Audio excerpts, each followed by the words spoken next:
जय माँ भगवती। हे माता महादुर्गा। माता महादुर्गा का प्रथम अध्याय दुर्गा सप्तशती का। महर्षि मेधा जी का राजा सुरत और वैश्य समाधि को देवी की महिमा बताना। महर्षि मार्कंडेय जी बोले, सूर्य के पुत्र सावर्णी की उत्पत्ति की कथा विस्तार पूर्वक कहता हूँ, सो सुनो।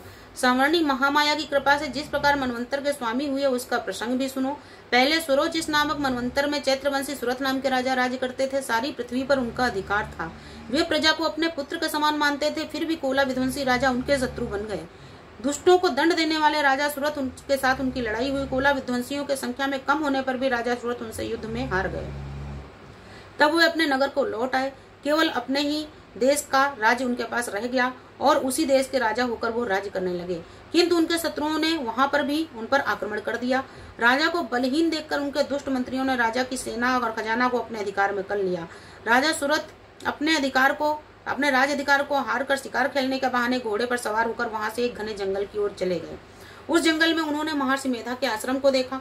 वहां महर्षि मेधा अपने आश्रम में शिष्यों के साथ मुनियों के सहित बैठे हुए थे और वहां पर कितने ही हिंसक जीव परम शांति भाव से रहते थे। राजा सूरत ने महर्षि मेधा को प्रणाम किया और महर्षि ने भी उनका सत्कार किया।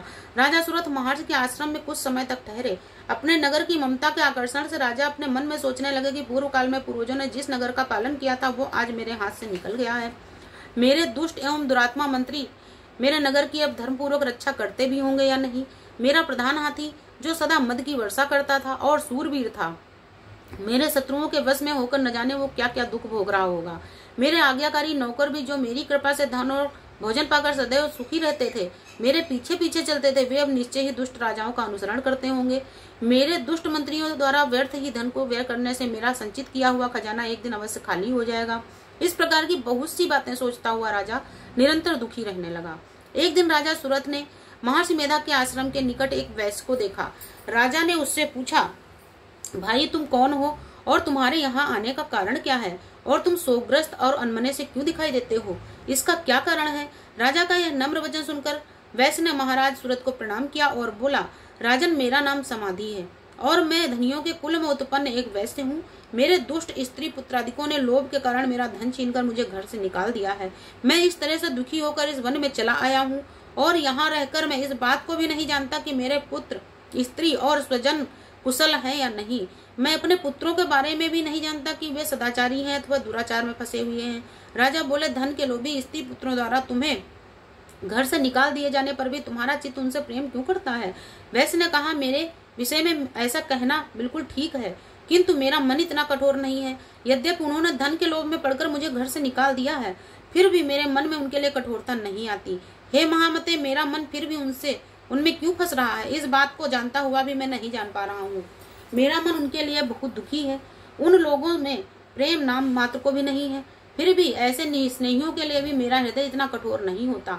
महर्षि मार्कंडेय जी ने कहा, हे ब्राह्मण। इसके पश्चात महाराज सूरत और समाधि नामक वैश्य दोनों महर्षि मेधा के समीप गए और उनके साथ यथा योग न्यायोचित व्यवहार करके दोनों ने वार्ता आरंभ की। राजा बोले, हे भगवान, मैं आपसे एक बात पूछना चाहता हूँ, सो आप कृपा करके मुझे बताइए। मेरा मन मेरा अधीन नहीं है, इससे मैं बहुत दुखी हूँ। राज्य और धन आदि की चिंता अभी तक मुझ में बनी हुई है। मेरी यह ममता अज्ञानियों की तरह बढ़ती ही जा रही है। यद्यपि समाधि नामक यह वैश्य अपने घर से अपमानित होकर आया है, इसके स्वजनों ने इसको त्याग दिया है। दोनों ही हम दुखी हैं और अपने स्वजनों द्वारा त्याग दिए जाने पर भी ये उनसे हार्दिक प्रेम रखता है। इस तरीके से हम दोनों बहुत दुखी हैं। हे महाभाग, उन लोगों के अवगुणों को देखकर भी हम उनके लिए अपने मन में कठोरता नहीं पैदा कर पा रहे हैं और उनसे ममता जनित आकर्षण हमारे मन में उत्पन्न हो रहा है। हमारे ज्ञानी होते हुए भी ऐसा क्यों हो रहा है। अज्ञानी मनुष्यों की तरह हम दोनों में यह मूढ़ता क्यों है। महर्षि मेधा ने कहा, विषय मार्ग का ज्ञान सभी जंतुओं का है और सभी के लिए विषय अलग अलग होते हैं। कुछ प्राणी दिन में नहीं देखते, कुछ रात को नहीं देखते, परंतु कुछ जीव ऐसे भी हैं जो दिन और रात दोनों में देख सकते हैं। ये सत्य है कि मनुष्यों में ज्ञान प्रधान है, किंतु केवल मनुष्य ही ज्ञानी नहीं होता। पशु पक्षी आदि भी ज्ञान रखते हैं। जैसे ये पशु पक्षी ज्ञानी है वैसे ही मनुष्यों का भी ज्ञान है, और जो ज्ञान मनुष्यों में है वही इन पक्षियों में भी है, तथा अन्य बातें भी दोनों में एक जैसी ही पाई जाती हैं। इन पक्षियों को देखो, ज्ञान होने पर भी वे स्वयं भूख से पीड़ित होते हुए भी अपने बच्चों की चोंच में कितने प्रेम से अन्न के दाने डाल रहे हैं। हे राजन, ऐसा ही प्रेम मनुष्यों में अपनी संतान के प्रति उत्पन्न होता है। लोभ के कारण अपने उपकार का बदला पाने के लिए मनुष्य पुत्रों की इच्छा करते हैं और इस प्रकार से मोह के गर्त में गिरते रहते हैं। भगवान श्री हरि की जो माया है उसी से संसार मोहित हो रहा है। इसमें आश्चर्य की कोई बात नहीं है, क्योंकि ये भगवान विष्णु की योग निद्रा है। यही माया ही है जिसके कारण संसार मोह में जकड़ा हुआ है। यही महामाया भगवती देवी ज्ञानियों के चित्र को बलपूर्वक खींचकर मोह में डाल देती है और उसी के द्वारा संपूर्ण जगत की उत्पत्ति होती है। यही भगवती देवी प्रसन्न होकर मनुष्य को मुक्ति प्रदान करती है। यही संसार के बंधन का कारण है तथा संपूर्ण ईश्वरों की स्वामिनी है।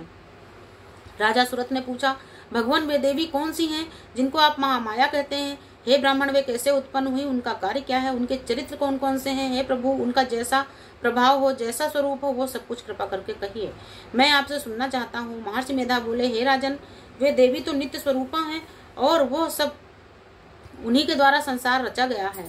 तब भी उनकी उत्पत्ति अनेक प्रकार की होती है। वो सब कुछ आप मुझसे सुनो। वे देवताओं का कार्य सिद्ध करने के लिए प्रकट होती हैं।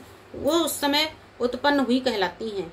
संसार को जल में करके जब भगवान विष्णु योग निद्रा का आश्रय लेकर शेष शैया पर सो रहे थे, तब मधु और कैटव नाम के दो असुर उनके कान के मैल से प्रकट होकर ब्रह्मा जी को मारने के लिए उद्यत हुए। भगवान विष्णु के नाभि कमल में विराजमान ब्रह्मा जी ने जब उन दोनों को अपनी ओर आते हुए और भगवान विष्णु को सोते हुए देखा तो श्री भगवान को जगाने के लिए उनके नेत्रों में निवास करने वाली योग निद्रा की स्तुति करने लगे। श्री ब्रह्मा जी ने कहा, हे देवी, तुम ही स्वाहा, तुम ही स्वधा और तुम ही वसटकार हो।